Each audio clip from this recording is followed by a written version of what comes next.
Šodien esam Uzvarā atpūtas kompleksā Miķelis, kur norisinās lauku dienas, kas notiek uz lauka, kur apvienojušajās ir Ņūfarm, Provenca, Rapula un Vaderštata kompānijas, lai saimniekiem parādītu kompleksus risinājumus uz lauka ražojošos apstākļos.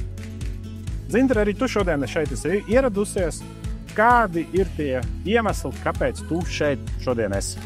Vispirms šeit ir ļoti skaista vieta. Viss ļoti sakopts, tīrs, patīkami. Tu esi cilvēkos.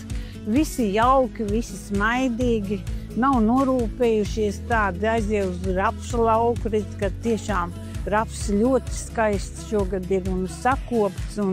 Un arī, ka teica, kad pareiķināja pēc sēklu skaita, ka 5,5 tonnas no tā lauka. Nu, Dievs dod. Ja Dievs dod. Tā nokūl. Tāpat otrā pusē man ļoti interesēja kviešu slimības, kādas ir, un kā likt pēdējais fungicīds tagad jāliek, un kā to darīt, un es guvu atbildi no visu tā.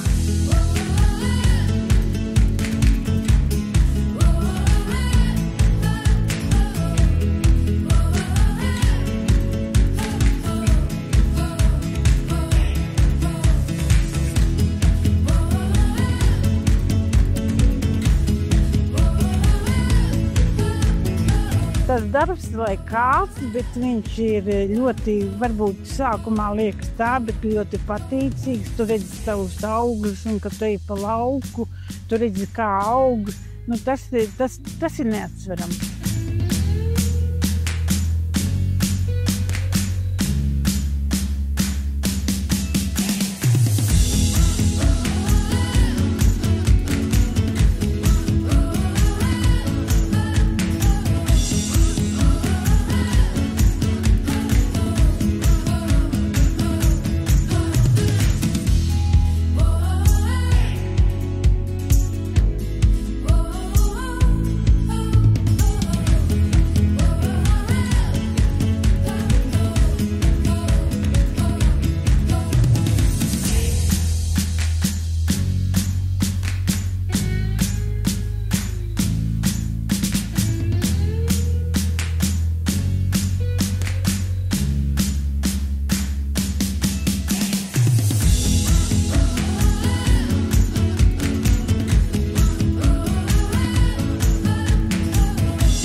Paldies tev par tavu būšanu šeit, lauku dienās, ja, un cerams, tiksimies arī nākamajās. Jā, paldies, novēlu visiem veiksmi mums, lai viss labi aug. Paldies.